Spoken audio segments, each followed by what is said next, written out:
Good evening, my friends, and welcome to a brand new episode of Terror Radio Podcast. If this is your first time joining me, then welcome.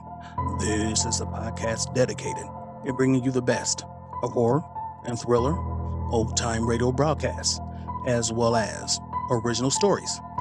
I'm your host, Keith, aka the Radio Show Nerd, and tonight's episode is entitled Tenacious, Sleuths. So, without further ado, this is Terror Radio. Tonight, I'm going to change it up a bit and delve into the crime/thriller noir.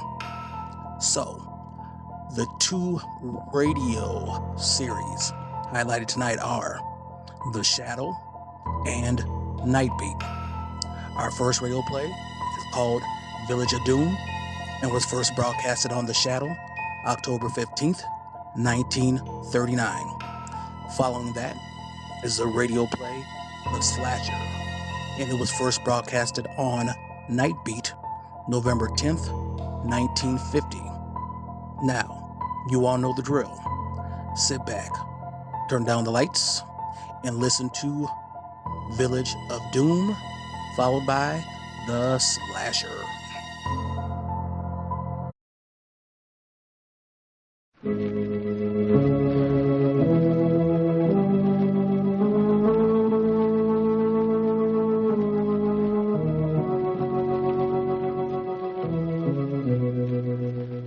Who knows what evil lurks in the hearts of men?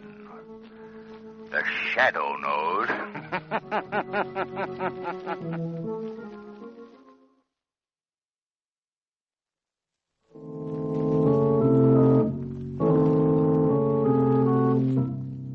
The Shadow, mysterious character who furthers the forces of law and order, is in reality Lamont Cranston, wealthy young man about town.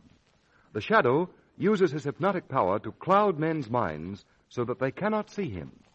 Cranston's friend and companion, the lovely Margot Lane, is the only person who knows to whom the unseen voice of the Shadow belongs. Today's story, The Village of Doom.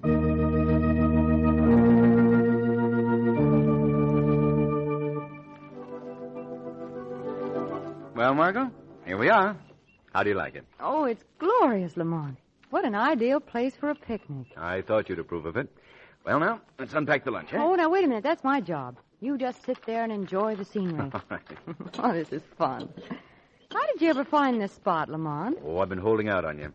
I used to come here when I was a little boy. Really? Mm-hmm. I think the last white man to set foot here was one of the Spanish conquerors. Oh. Well, it's certainly remote. And so peaceful and quiet. Mm-hmm. That's why I picked it. No one ever comes here. Is that a promise? Here, go away. Get away from that chicken. Hey, scram there, scram. Oh, Lamont, he's got the chicken. Now, I'll fix that right now. Look out, Lamont, you're going to fall. Shall I chase him? Well, not that I don't think you couldn't catch him. I wouldn't bother. I Okay. thought no one ever came near here. Well, I wasn't counting dogs. That's a nice start. Well, we'll just have to struggle along in the salad and sandwiches. Here, will you open these olives? Why, certainly. Let's see. Directions say just twist the new improved easy open top. Now, easy open top. Trouble? No.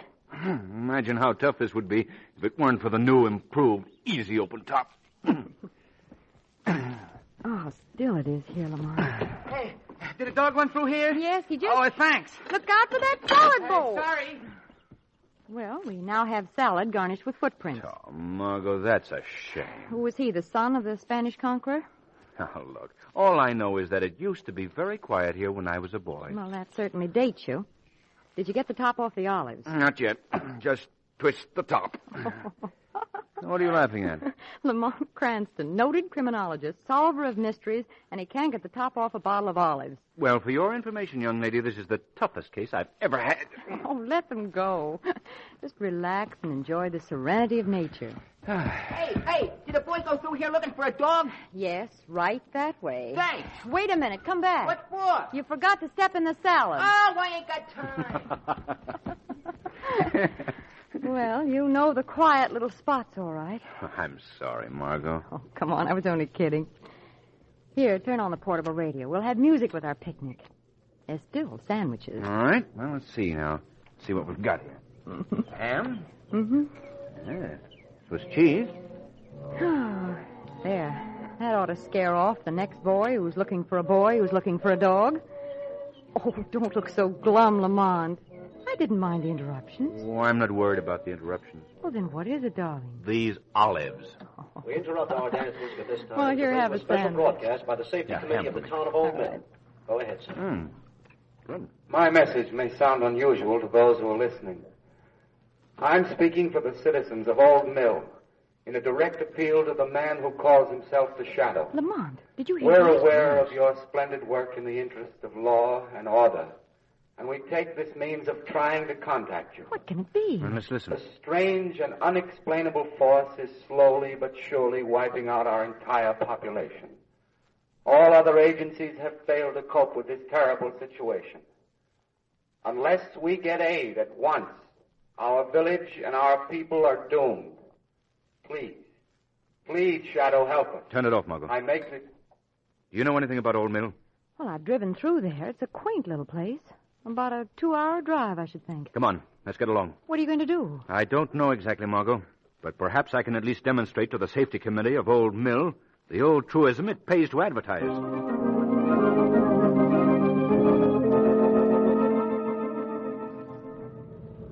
over there. Yeah, you want the whole road? Yeah, come on, step on it, step on it. Oh, it's slow driving, Lamont.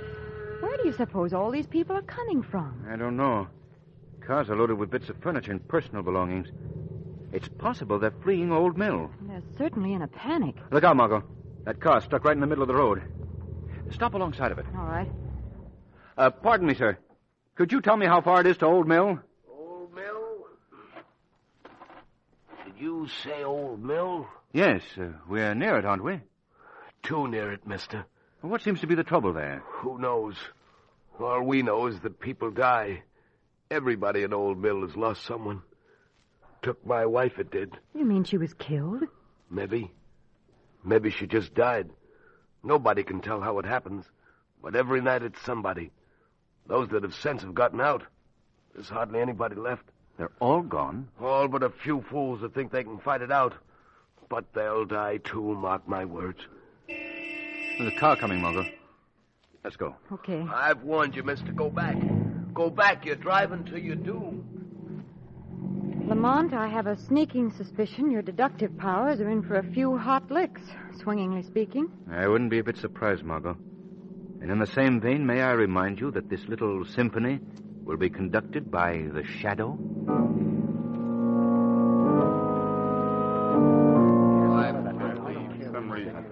We can't spend the rest of our lives bottled up here in Town Hall. We've got to stick it out. I know most of you men want to leave Old Mill. I don't blame you. But we just can't turn our village over to this thing. We've tried everything we could think of, and still our people die. Why, we ain't got enough men left to man the Old Mill power plant. Look at us, sitting here in candlelight, waiting. For what? I'm telling you, we've got to stay and lick this thing. But how, Harley? How? You've tried to reach this here Shadow, and he hasn't showed up.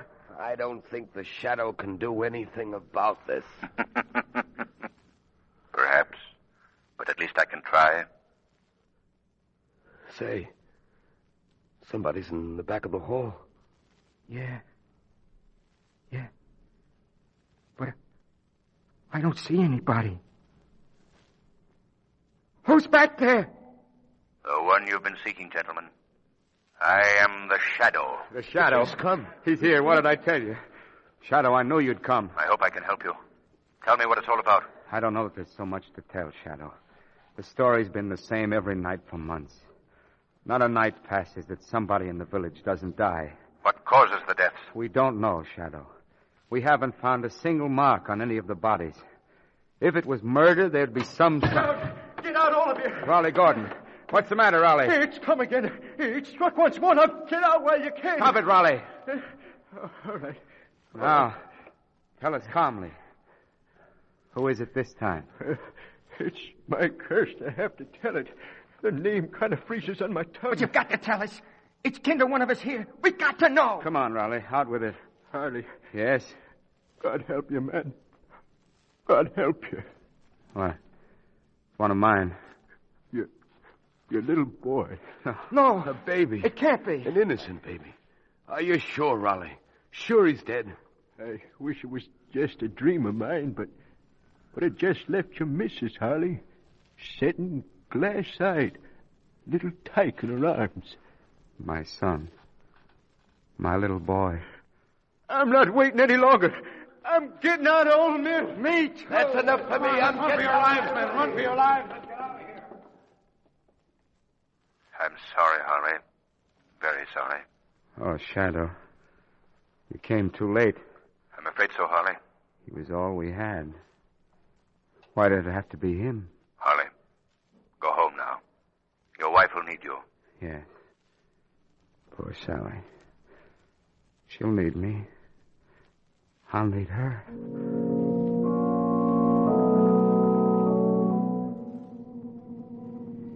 Margot, step on it. Follow that car. What's the matter, Lamont? I've never seen you so excited. The son of that poor man ahead has just been killed. The Shadow's after a baby killer.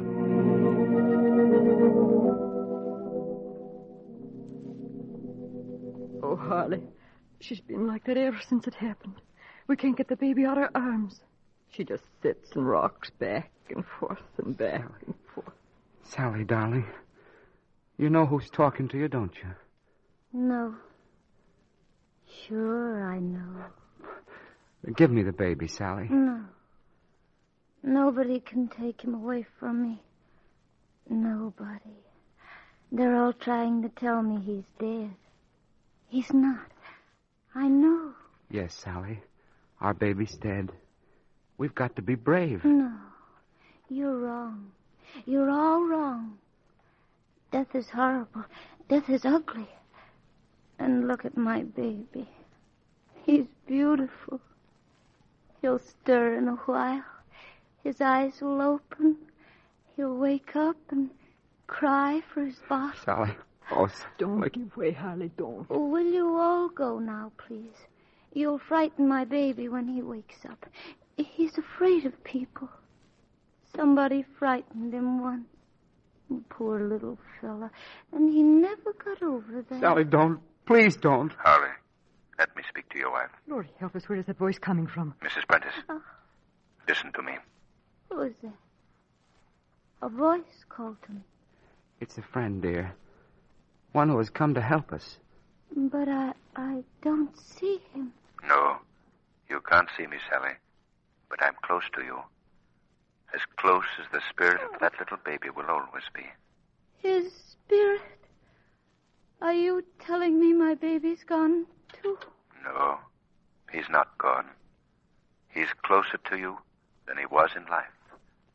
He'll always be near you. Yes, always. Near me. Now, Sally, give up the child. Here, I'll take him. Give up the child. There. That's a good girl. I'll put the little darling down in the divan. Give up my baby. I did, didn't I? I gave up my baby to the voice. I'll never get him back again. He's gone. Sally. He's gone. My baby's gone. My baby's dead. Dead. Sally! Sally, come back, Sally! Give me the child. I want to examine the little fellow. They all examine her dead. What good is it? Nobody knows anything. Death will come just the same. Perhaps, but... Here. What's this? What is it? As all the others. Cleverly, fiendishly, this infant has been murdered.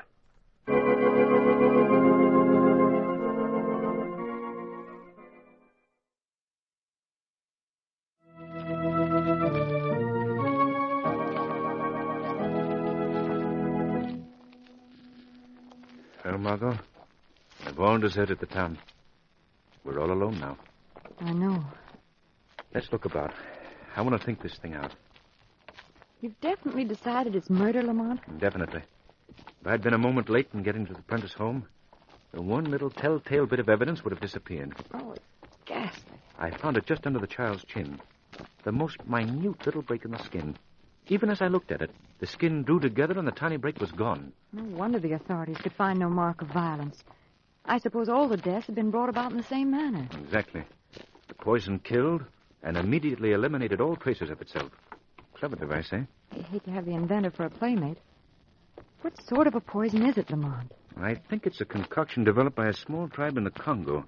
Sadusala, they call it. They make it from herbs found only in that locality. And you say it leaves no trace? None whatever. It passes quickly through the blood. When the body temperature drops the least bit, the drug oxidizes and disappears, so even a doctor couldn't trace the source. I've never heard of it outside the Congo. How ever did it find its way to this little hamlet? That's what puzzles me, Margot. If we knew that, the rest would be simple. Oh, Lamont. You frightened, Margot? Well, I'm not entirely at ease. An empty village can certainly be a ghost-like place. Yes. Look, see how quickly people left. Most of them didn't even wait long enough to close their doors. The village deserted. Margot. Yes, Lamont? I'm going to ask you to do something that's going to take quite a bit of courage. Well, Lamont, right now I'm kind of short on courage. Would you be afraid to spend the night here? Offhand, I could think of things I'd rather do, but if you think it's necessary, I'll stay. Margot, I can't leave here until I avenge the death of that little child. Then, of course, I'll stay. Good. We won't be short of living quarters. You can make your own selection. There are plenty of empty homes. Margot, listen. What is it, Lamont? I hear footsteps. Footsteps? Look, Margot. Coming this way. An old woman. Step back in the shadow of the porch until she passes.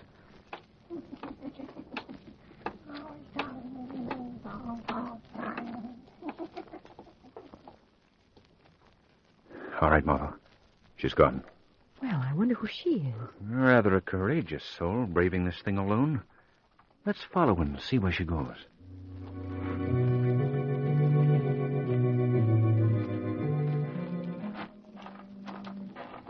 Yeah, she lives in there, all right.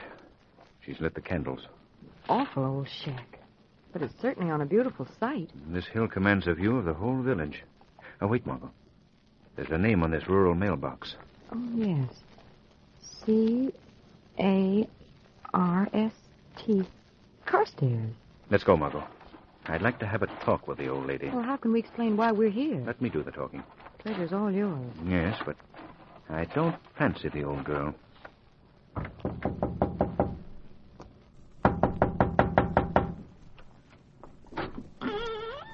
Well, what do you want? Pardon us, but you see, we had trouble with our car. We thought you might have a telephone we could use. Got no use for them.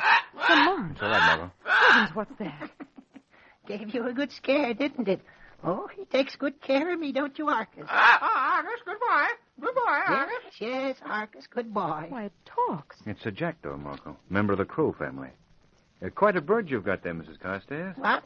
How'd you know my name? Why, we saw it on your mailbox. You're a sharp one, ain't you? What you doing here in Old Mill? Well, we've taken a house down on Main Street. Are you mad? You know what you're doing? Ain't you heard what's happened to people who's lived here? We've heard all about it. Made it easy to get a house, as a matter of fact. You know, it's my idea that plague, or whatever it was, is all over now. Pretty sure yourself, ain't you? Well, don't you think so? You're staying here. I'm an old woman. Besides, I ain't afraid of death. Death. Shut up, Arcus. Arcus, good boy. Light. Shut up, I said, Arcus. Oh, look at that. He keeps looking down toward the village. Is he afraid, too? It's stalking the town again. He knows. Arcus knows. Somebody's going to die. Tonight.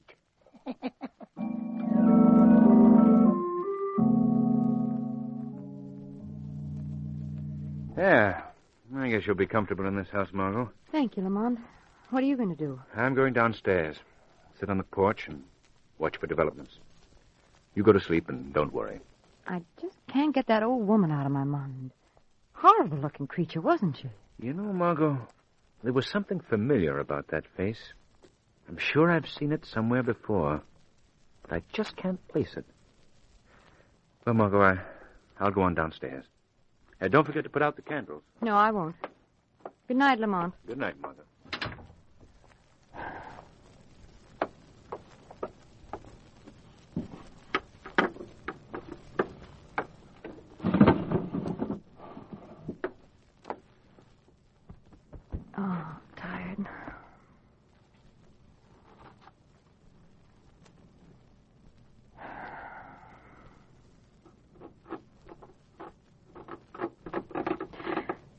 Who's that? Lamont. Lamont. Lamont. Lamont, it's come. I've seen it. Lamont, don't you hear me? Lamont! Lamont!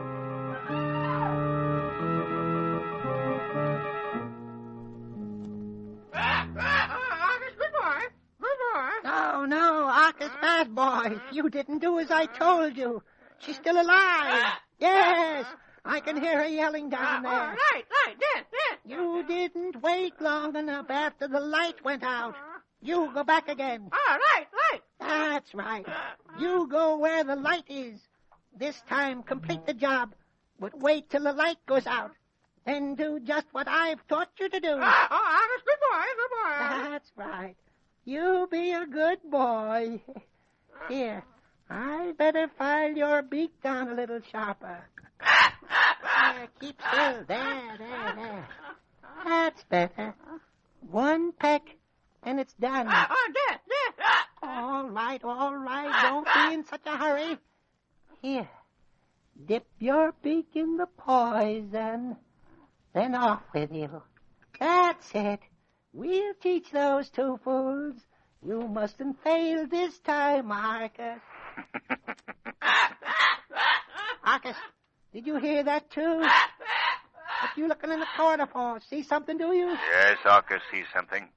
He sees me. You? I don't see you. Who are you? I am the Shadow. The Shadow? Well, now, ain't that interesting?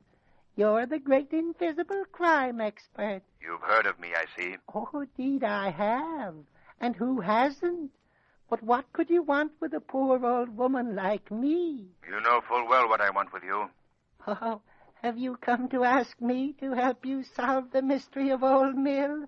Is that it? The mystery of Old Mill is already solved. I know the identity of the fiendish murderer. You don't say. Well, now, ain't that fine? Who might it be? It's a man. By the name of Matthew Carstairs. Huh? That sent your hand to your head, didn't it? You might as well take off the wig, Matthew Carstairs. It'll serve you no longer. Oh, you're only guessing. You don't know. You're trying to trick me. I knew your face was familiar the moment I saw it. I finally recalled you had a case in court many years ago. You claimed that the entire town of Old Mill rightfully belonged to you. All right, Shadow. So long as you know just so much, you must know, too, that the title of the land never passed from my ancestors. It's mine. The court denied your claim. The court robbed me. You swore that someday Old Mill would be yours. That was a long time ago. The obsession drove you to this campaign of murder. You hope to make good your threat to the court. And I will. I'll have Old Mill to myself, and you can't stop me. I have a feudal claim to the land, but a claim just the same. The state executioner has a claim on you, Carstairs. Hey, I've got a gun, and I'll use it if you come near me. You can't see me, Carstairs. Have you forgotten that? No, but the jackdaw can. His eyes follow every move you make. Put that gun away. I'll put you away first.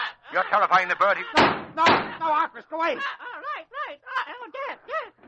Look out, Carstairs. No, the bird. Not me, Arcus, not me. Don't. Oh. It was the flame from the gun. The bird has carried out your orders, Carstairs. He struck where there was light. Arcus, good boy. Yes, Arcus. I guess you are a good boy. We nearly had Old Mill. Good boy. Dead.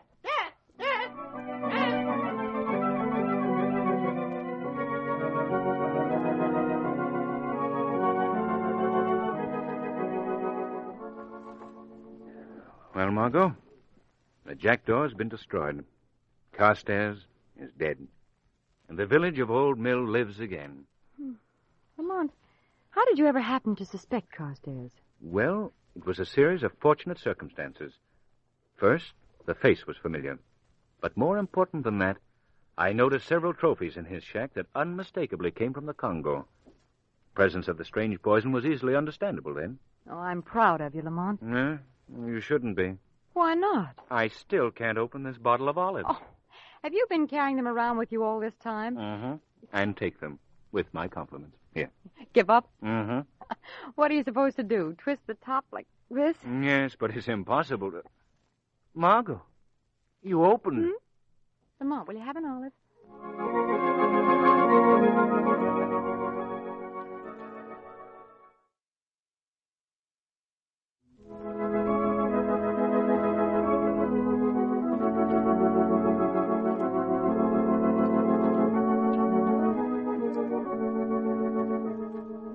Today's program is based on a story copyrighted by the Shadow magazine.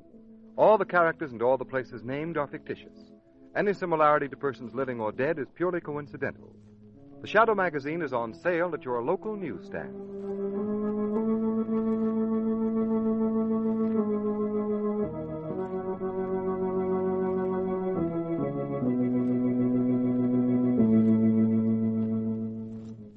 The weed of crime bears bitter fruit. Crime does not pay. The Shadow knows.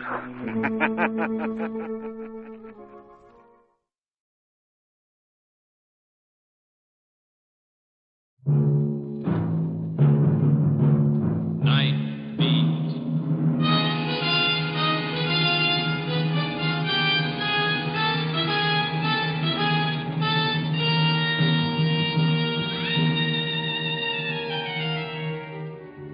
Hi, this is Randy Stone. I cover the night beat for the Chicago Star. Stories start in many different ways. This one began with a flash of a knife and a woman's scream, and ended up with a new kind of love and a woman's tears.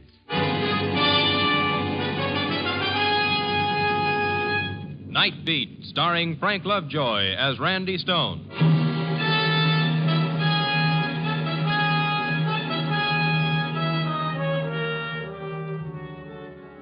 You ever notice how when the sun goes down, the chemistry of the whole earth starts a new reaction? The flowers close with the shop doors, sunshine leaves town with the buses, and the birds settle down like the dust covers on the department store counters. At night, perfume replaces the flowers, neon takes up the task of the sun, and the birds that take flight are the hearts of people looking for love and the good tomorrow. Someone said the night is a mantle that covers the weary and a cave of excitement for the adventuresome. He forgot to add that the night is also a mask for the evil.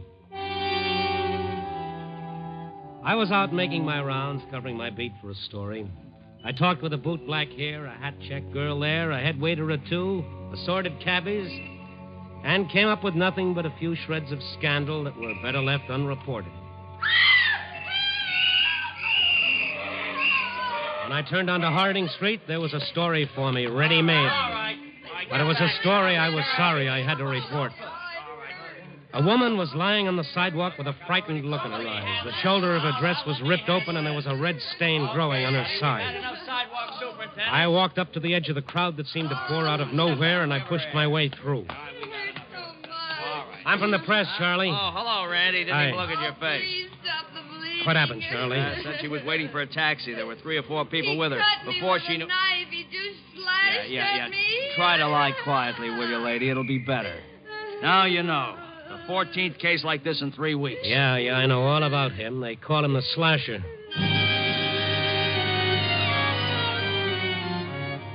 Like a good newspaper man should, I got the names, the places, the what, why, and how, and then I phoned them in. Whoever did it moved into the darkness so fast nobody could get a good look at him. And the man the whole police force had tried to find for 3 weeks had come and gone like a vampire phantom. And another woman, they were always women, lay on the ground wounded. The whole thing disgusted me, and after the police had cleared things up, I went into Mike Creshaw's place for something cold to take the hot, dry taste out of my mouth. Yeah, wouldn't that curdle your hair? Yeah? Right on this very street. I'd like to get my hands on that screwball. Just one hand. I'd fix him so as he wouldn't be able to cut paper dolls. I hope they catch him soon. Why don't you newspaper men do something? You got the power in this town. Well, nobody knows what he looks like, where he comes from, or where he goes. What would you do if you were a newspaper reporter? Well, now that you mention it, I don't know. But sometime, somewhere, they're going to catch him. And things are going very bad with this gent. Very bad indeed. Here, let me put a head on it. Thank you. Mike, tell me, where'd you get those new murals on the walls? All right, huh? Yeah, we had them done just last week. The place looks like a magazine cover, huh? Mm-hmm. And look at those legs. Who did them? Oh, some joker named Rick. Rick Bennett. Works over at the Hofbrau now. I got him the job. Me. That's pretty good-looking art for a bar. Hey, you owed us a tab. We let him pay it off that way. What's the matter with the face of that girl, the one on the right? Hey, you know, I've been wondering about that myself. I think he must have made a mistake somewhere. What do you think? Maybe he did make a mistake. Yeah, but look at that shape. Rick Bennett at the Hofbrau, huh? That's the guy. Does sketching. Thank you, Mike. I'll see you later. I didn't tell Mike what I was really thinking because it sounded too far-fetched to be true. But that mistake on her face looked to me like a scar. Why would a guy paint a scar on a beautiful woman's face? I dropped into the Hofbrau to get a look at this Rick Bennett. He was sitting in a corner booth with a pad of sketching paper, some charcoal, and some pastels. None of them were busy. I walked over. How much does a sketch cost? $1. Mm-hmm. Well, that's a deal. Here's your buck. Caricature or serious? Oh, serious. I'm going to give this to my girl. Don't waste your time. Turn your head, will you? A little more. Okay. You been around here long? 3 weeks. Been here all night? Just came in 10 minutes ago. Uh-huh. Mm-hmm. I'm an orphan. I got 3 teeth missing. I was a shot put champion in high school, and my favorite food is liver and onions. Anything else? No, not right now. He finished the picture in a few minutes. Without a word, he handed it to me. It was a perfect and talented reproduction, except for one thing. Down the left side of my face was a long, jagged scar. It's my trademark. Want your buck back? No, not especially. This is the strangest trademark I ever heard of. The reporter hears of a lot of strange things. What? Hey, you a newspaper man? Uh-huh. Yeah, give me the sketch. Yeah. There. It's clean. No scar. And here's your $1 back. This one's free. Oh, thank you. I get this preferential treatment just because I'm a reporter? That's right. If I'm going to ask a favor of somebody, I have to use better manners. If you don't mind, I thought maybe you could help me. What's your problem? I came here looking for a girl. Yeah. Ever seen her? No. Her name is Selma Vasic. She's beautiful. Too beautiful for her own good. She sings and dances a little. Well, I don't dance. Well, maybe you've been in a nightclub somewhere and she danced by. Can't seem to place her. It's the most important thing in the world that I find this girl. Being a reporter, you get around. You should know a lot of people. I do, but I'm afraid she isn't one of them. Selma's somewhere in Chicago. I know it. I'm not leaving this town until I find her. All right, calm down. Why do you want to find her? You ever hear of love? You know, boy meets girl. We had a little quarrel. Boy loses girl. She left. But I want to see her and make it all up to her. Got an extra copy of her picture? I got hundreds of them. I can give them to you in watercolors and oils and tempera and pastels and mud, plaster, or blood. And if I happen to see her? You tell her Rick Bennett, the love of her life, is looking for him. And Rick Bennett hasn't forgotten and that he's got something for her. There was something about his recent appearance in town and his morbid interest in scarred flesh that made me creep a little along the spine. It seemed to me that for her own good, I might be wise to look up the girl whose name on the picture read Selma Vasic. But where do you start in a city of 5 million with just a picture and a suspicion? And I remembered Bennett had said Selma Vasic was a dancer. I knew nightclub entertainers got jobs through agents, so I began looking up every agent I could find at that hour. On my 12th one, little Al O'Brien, I got a nibble. And now it seems to me, Randy, if you dyed this hair brunette and plucked those eyebrows a little and starved this girl for a few weeks, she'd be a dead ringer for a dame on the floor show at the Blue Marlin. Are you sure? Oh, of course, you'd have to change the name, too. The dame at the Blue Marlin is called Honey Kane. The Blue Marlin was 5 minutes from Little Al's by cab, and I journeyed over. It was a drab joint needing paint and a new B in the sign and better liquor. I cased the chorus once, spotted Honey Kane, and went in the stage door.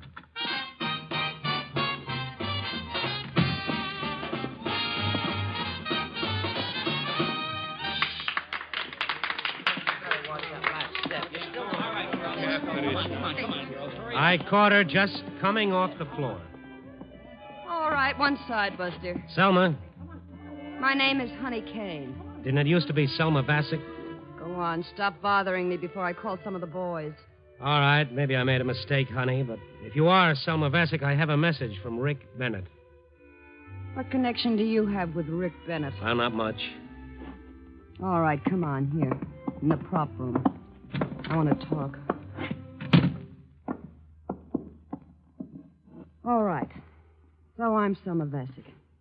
Now, who are you and what's with Rick Bennett? I'm with the Chicago Star. My name is Randy Stone. I met Rick tonight. He said he was looking for you. I was lucky enough to find you. I hope he's never that lucky. Mister, that guy is crazy. He's been following me from one city to another for 3 years. Never catching me, but always following. Do you know him? Yeah, we grew up in the same neighborhood. He fell in love with me when he was 5 years old. I was 4. Yeah, laugh. I don't blame you. Well, I fell in love when I was 3. I did all my dating with Rick until I was 17. Then I went for another guy. Alfred Dimitri, his name was. One day, Dimitri ran his car into a tree. I was in it, and my head went right through the windshield. That was the last I saw of Dimitri. But Rick stuck by me. I was months recovering. I never did fully. You'll be all right, Selma. Honest, you will. You'll be okay. I won't. Look at me. I look like an old witch, one side of my face slashed open with an ugly scar. It doesn't make any difference. People love you for what you are. Love me? People won't even look at me. Oh, Ricky, what am I going to do? What am I going to do? I might as well kill myself. Don't say that, Selma. I meant it when I said it. It won't make any difference to me. I'll take care of you for the rest of your life. I'll always take care of you. I love you like nobody else could. Oh, Rick.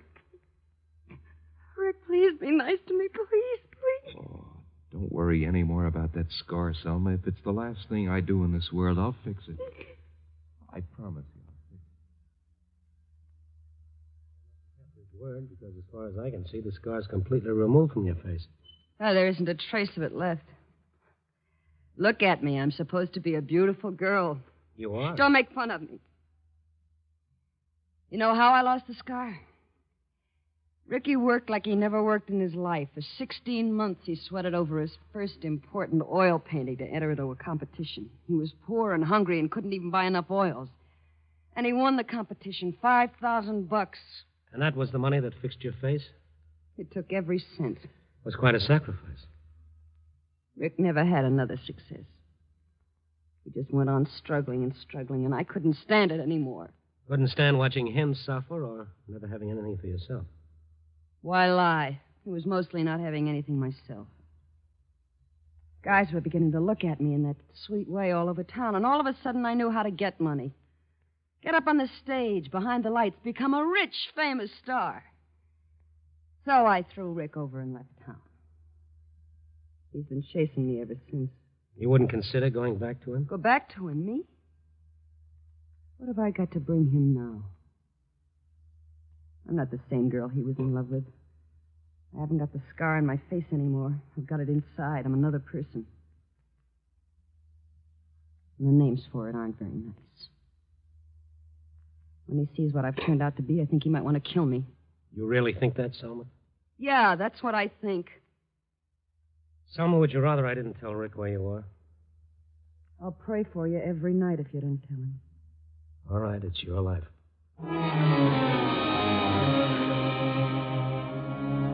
I took it slow and thoughtful back to the Hofbrau.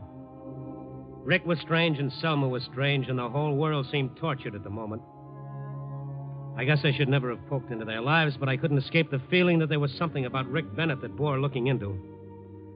At the Hofbrau, they said he went home to his rooming house. I went there. Oh, Stone, the newspaper bug. What are you doing here? May I come in? Sure. You want another portrait? No. I think you know why I'm here, Bennett. Yeah. I don't suppose you had any luck. As a matter of fact, I did. I found her just like that. You found Selma? Selma, you found her? Well, where is she? Come on. Well, come on. Where is she? I can't tell you. Can't tell me after I've been looking for months and months for her? Well, come on. Spit it out, will you? Don't waste time. If you'll sit down and be quiet, I'll tell you about it. You tell me about it right now, or I'll tear you inside out. This is going to get you nowhere. Talk. Talk! I'll break every bone you have. Now, you want to get up and talk sense now? All right. Don't tell me. I never needed anybody before. I don't need anybody now. All right, don't tell me. I'll find her myself. When I do, she'll wish she never saw me. Put down that knife, Bennett. Yeah? You come within a foot of me, reporter. You'll be sliced in half now. Get away from that door. Go on, move! He ran out of the room, the knife still in his hand, and his face a picture of twisted madness. And as he closed the door, for the first time I noticed the room was filled with dozens of pictures of Selma Bassick. And every one of them had a long, jagged scar painted on the face. I realized at last what I didn't want to. Rick Bennett was the slasher.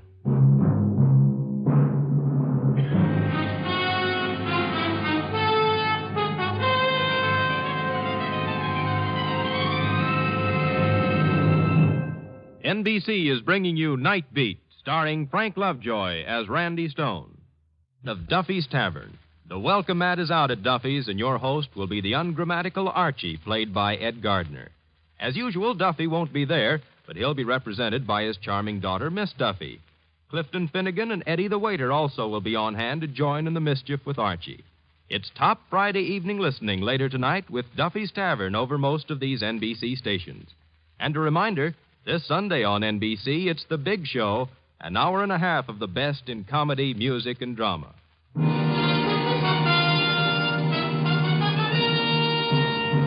And now back to Night Beat and Randy Stone. As I stood in Rick Bennett's miserable room looking at the scarred picture of Selma Bassick everywhere, my first fear that he was going to run right out and find her disappeared after a little thought. Rick Bennett had no way of knowing where I'd interviewed her. I didn't think he should be running around the streets with a knife in his hand, so I called the police. Central Division, Sergeant Friends. Sergeant, my name is Randy Stone. I'm with the Chicago Star. Can you take something down? Height, about 5'11". Weight, about 170. Late 20s. Hair, black. Eyes, gray, I think. Last seen wearing a dark blue suit, no hat, no gloves. His name is Richard Bennett. He's the slasher. He's the slasher. I just tangled with him, and he was carrying a knife. Also, I ran into him 2 blocks from where a woman was slashed tonight. And also, I've talked with him long enough to think that he thinks he's got a good reason for slashing people. Who'd you say this was? Randy Stone, Chicago Star. You sober? Yes. Where does this Bennett guy live? Well, he used to live where I'm calling from now, but I don't think he'll be back here. Okay, Stone, thanks for the tip-off. We'll get an all points out on him right away. Shouldn't be hard to pick him up. After that, I jumped into my car and headed for the Blue Marlin to have another interview with Honey Kane, alias Selma Bassick. The neons were out when I got there, but a grizzly old man with a red face was mopping the floor. Everybody's gone home, mister. Open again 5 tomorrow afternoon. Come back then. Really be twirling then. Look, Pop, I'm trying to get a hold of one of the girls in the show. Who isn't? And who you calling Pop? All right. If I could land something better than mopping floors, I'd want to get a hold of one of them myself. Oh, please. Look, her name is Honey Kane. Do you know her? Sure. I do it up in my tears and haul out my Cadillac and take her out champagne drinking every night. Go on, beat it. I got my mopping to do. Where can I find out where she lives? I've got to get in touch with her. Try Julius. He knows those things. Julius? His stage manager. Real short, yellow-livered guy. He don't let me stand in the wings and watch the last show. Wouldn't hurt him nothing doing that. Yeah. Where can I find him? In the hobnob across the street. Being a big shot.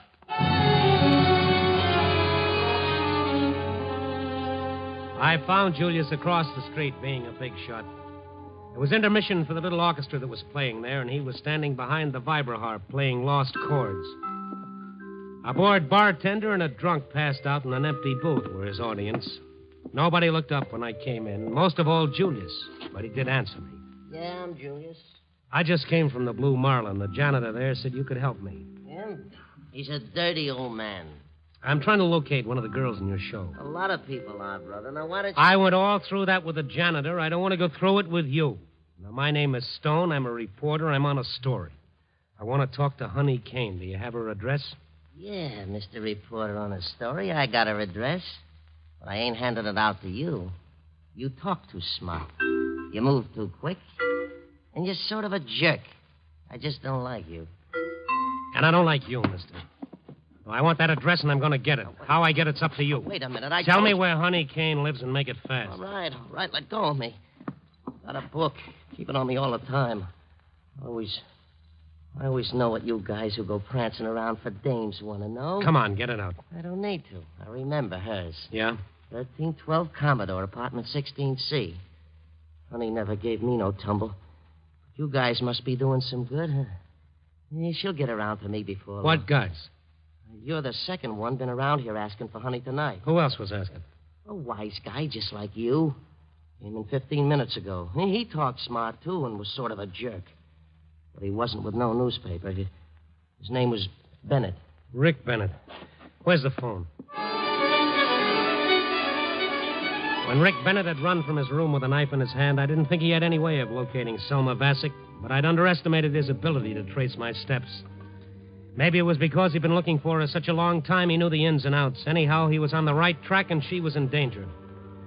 I phoned back to Central Division and told him the whole setup, and then I went over to the address Julius gave me. Her room was in the back on the 3rd floor. 2 uniformed policemen were already there inspecting the ripped bedspread and the slashed furniture. Selma was nowhere in sight. I'm Sergeant Knight. You're the guy who phoned in about this? Yeah, that's right. If he's on foot, he ought to be somewhere around the neighborhood. What do you figure? Came up here, took her with him, maybe. I don't know. You can never tell what this kind will do until they do it. We need a description on her. Can you fill it in? Well, about 5'4", dyed blonde hair, 100 pounds, 25, maybe. Anything else? Yeah, she might be wearing a slash like all her pictures. Where can I get those? Rick Bennett's rooming house. Here's the address. Charlie. Yeah, Tom. You better hop to this address and pick up some pictures of the girl. And get out a pickup on her as soon as you have a good description. Right. See you. Okay, Stone. Thanks. We'll give you a buzz when we pick him up. Or her up, or something. You'll want the story. Yes, I'll want the story, Sergeant. I suppose I wanted the story. I don't know how I felt. Maybe I was seeing things like Slasher Found. Art student revenges himself on prodigal sweetheart. It wasn't a story for the papers. It was a case history for a psychologist. Something that had come under chromatic shock and the byproduct of sadism. It was 4:30 in the morning, and I didn't like the story or the night or the people, so I went home to my own apartment to get away from everything. Hello, Mr. Stone. I didn't know where else to go. I didn't get away from anything. It was Selma Vasic, without makeup, without coat, and without hope. She looked pretty well shaken. How did you get in here? I called the paper and told them I had a story for you. They gave me your address. Then I woke the manager and told him I was your sister. Sister, huh? That's a good one. Yeah, I know I don't look like anybody's sister. But I had to come somewhere. Why did you tell Rick where I was? I didn't tell him. I don't know how he found out. I was just coming up the stairs to my place when I saw him on the landing. I turned around and came here. Let me stay here for a while, then I'll go away. He's out looking for him. And I'm scared of him. I'm scared to death. Well, you ought to be scared. Right down to your double-dealing roots, you ought to be scared. The boy loved you once with everything he had and every way he could. Look what you made him. Look what you did to him. I know it. I know it. Yeah, all because of you. He was probably a nice kid once with nice, normal, warm feelings. Now they might have to shoot him down before they bring him in. If they get him without that, he'll have to be trotted off to the state institution to see if they can pin him back together again. What did you come here for? I came here because you're the only man. The only man who's ever talked nice to me since Rick. I guess I better go. No, stay. I'll phone the police and tell them you're safe. You can't go out now. There's a chance you'd run into him before they pick him up. Thanks, Mr. Stone. Thanks. Sure. You want a drink? No, thanks. Well, I do. Stone, It's Ricky. Oh, boy. Let me in! Let me in, Stone! Let me Look, There's a phone. There's a phone in the next room. Dial O. Talk low. Tell the police. He'll kill me. Stay in that room. Lock the door. Keep quiet. Go on. All right, I'll do it. All right, just a minute. Oh, hello, Rick. Well, you've had a big night. Where is she, Stone? Where's Selma? I thought you went out looking for her. I did, and believe it or not, I found out where she works and where she lives, but she isn't at any of those places. Oh, that's too bad. Have a drink. Listen to me, wise guy. You phoned her or warned her that I was after her, and you know where she's hiding. Now tell me. Tell me where she is, Stone, or I'll carve you up. The same knife I'd seen him grab from the table in his room was still in his hand. This time it looked about 3 feet long and several shades shinier. He held it waist level, cupped in his right hand, and he walked toward me. I didn't know whether to take a chance and try to get at him or stand my ground and try to argue him out of it. Either way, he was a madman. He had a knife, and he looked like he was going to use it. Ricky, stop it. What? Selma. Selma. I'm the one you want, not Mr. Stone. He's never done anything to you. I'm the one who's hurt you. Selma, use your head. You shut up, Stone. She's right. Come here, Selma. You changed. Your eyes are tired. You're different. Yeah, You're Ricky. different. Yeah, I'm different. But you're still you. I used to love you, Selma. Now I hate the sight of your pretty face. Pretty face. Pretty face? Do you call this pretty? Yeah.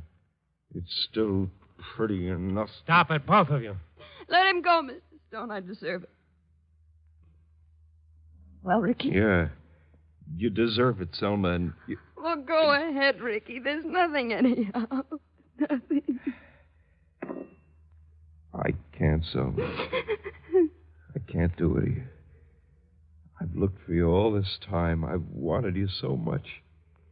And hated you so much for the thing you did to me. I can't. I can't, Selma. I still love you. Well, that did it. I've run into some weird ones in my time, but this was the topper. I put in a call to police headquarters. The same people answered. Central Division, Sergeant Friends. Sergeant, Randy Stone again. I got your boy for you. He's in my apartment. The address is... We're drunk. What? Hey, what is this? We picked up the slasher a half hour ago. And, brother, your description. He's blonde, short, wore a light suit, and drove a tan convertible. Sleep it off, Stone. But I tell you, I got him right here. He almost slashed... Almost. Yeah. We caught our guy doing a job. But... Sleep it off, Stone. Good night.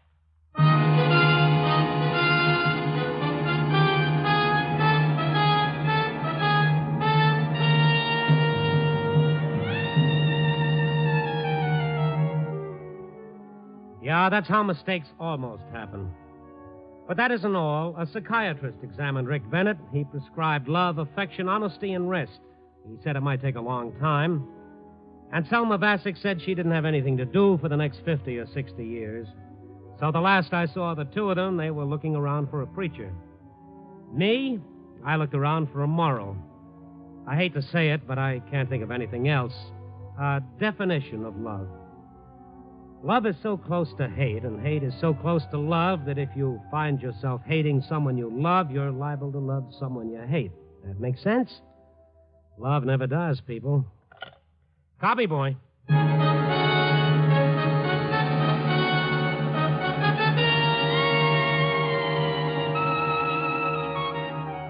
Night Beat, starring Frank Lovejoy, is produced, edited, and directed by Warren Lewis. Tonight's story was written by E. Jack Newman and John Michael Hayes, with music by Frank Worth. The part of Rick Bennett was played by Jeff Corey. Selma was Joan Banks. Others in tonight's cast were Sid Miller, Nestor Paiva, Jerry Hausner, and Lou Krugman. Frank Lovejoy can currently be seen in the Warner Brothers picture Breakthrough, co-starring with David Bryan and John Agar.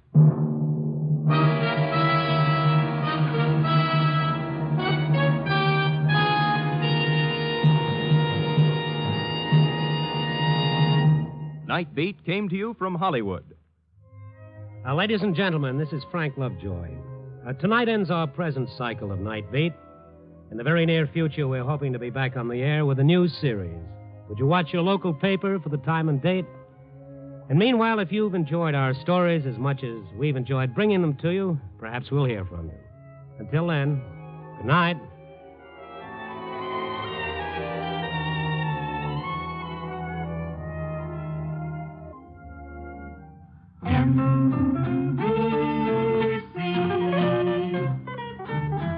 Enjoy the very best in radio. Be sure that you're dialing right.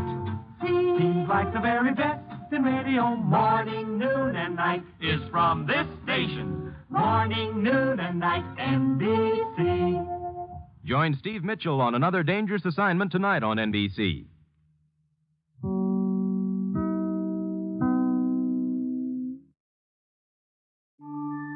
That's our show for tonight. I want to thank you all for listening. And remember, you can find me on Facebook at facebook.com/terror1970, or you can find me on Instagram at Radio Show Nerd, or on Blueskye at Terror Radio. I also have a YouTube channel. Please check it out. Like and subscribe. Share the videos.